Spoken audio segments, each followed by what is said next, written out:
Okay, welcome everyone Welcome to question 1C. Yeah, this is day 3 already of our video series. Yeah, hopefully you try to do this question before looking at this video. If you did not, go try it again. Yeah, there's two previous videos, of course. I mean, we have been working here for 3 days already making these videos. I mean, given the corona, we're in quarantine here. We don't even go home anymore. No, Science Park is our home now. We're in quarantine here. Yeah, but luckily you are there with us. Yeah, this is really heartwarming. Okay, this question is actually really small. Is the diet effective? And if you have no idea what fundamentals is, this question is also going to be very hard for you.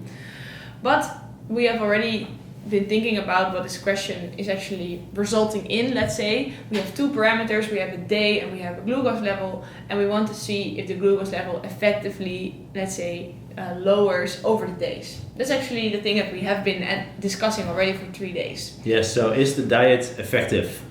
So what are we going to do? Yeah, I think our ANOVA.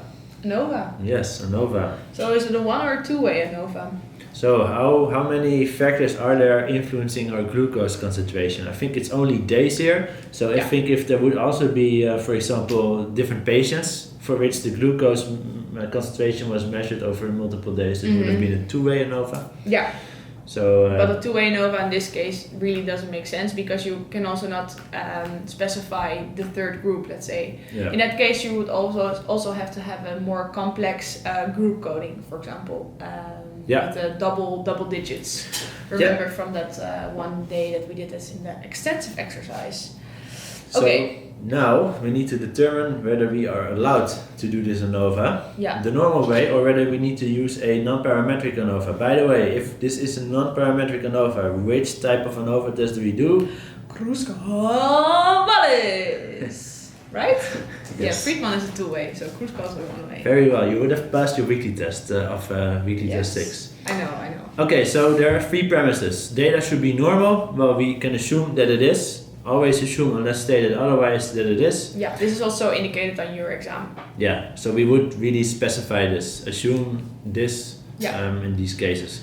Also, there should be no outliers. Well, again, something we can assume. Otherwise, it would have told us really also on the exam, test for outliers. And we need, of course, to have a homogeneous precision, which we have already discussed in the first video of this question. So it is homogeneous, so we can do our ANOVA. And so what you would normally do for ANOVA is to load in your data and to load this in with your group codes. But this is something that we also already did in our first question. So question 1A. We already have the two factors with their congruent group codes, let's say. So we can already put this in ANOVA, and it's actually not much code then. No, it's one line, whereas we will be discussing this question for a new 4 or 5 minutes, I expect. I expect it too. Because if we would run this code, we of course can get the table, but first, as we also discussed in the previous videos, we're gonna think about what answer do we actually expect on this. Yeah. So let's take a look at this table again. Yeah. So we have a day 1 where the glucose concentration is about 1100. Then in the day 2 we have something around 1,000. So we this is up, we don't really calculate anything, but we see a decrease of 100. Then the next day we see another decrease of 100, and the 4th day maybe not so much. Yeah, something like this. Not like this, but like this. Yes. Not like Corona. Okay. So we expect to see something that we know. Actually, we don't know, but we have a high suspicion that we actually have a decrease, and that time is influencing. Yeah, so if that is the case, what would the outcome be of our ANOVA? Think about this. So would you expect the p-value to be high or low? So if a factor is significant, then typically the p-value tends to be very low. Yeah. So now we are going to look at our ANOVA table. Yeah, we click ANOVA. Yeah, I clicked. I still have my Word document. If you can find it, it's probably somewhere. By the way, we're looking down here because here's all of the answers. Yeah. So we now look at our ANOVA table, as you can see as well in the answer sheets on Canvas. And we now see a p-value of 1.128 to the power of minus 18. Wow, that's really low, right? Yeah. And I think like normally if you get a p-value of 1.12 to the power of minus 18, I would maybe also think that something is wrong because it's super low. I mean, yeah, but then but again, we actually saw that there was a significant effect.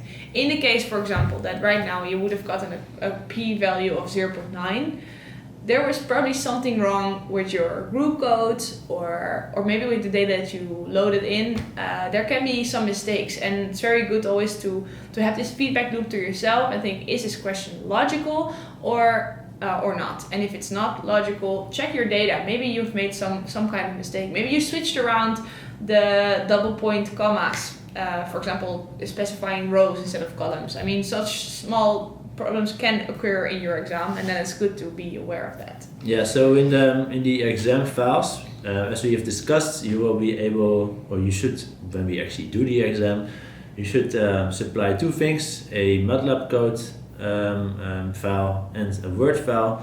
So in a MATLAB code, you would just simply specify this ANOVA1 function and what you plug into it.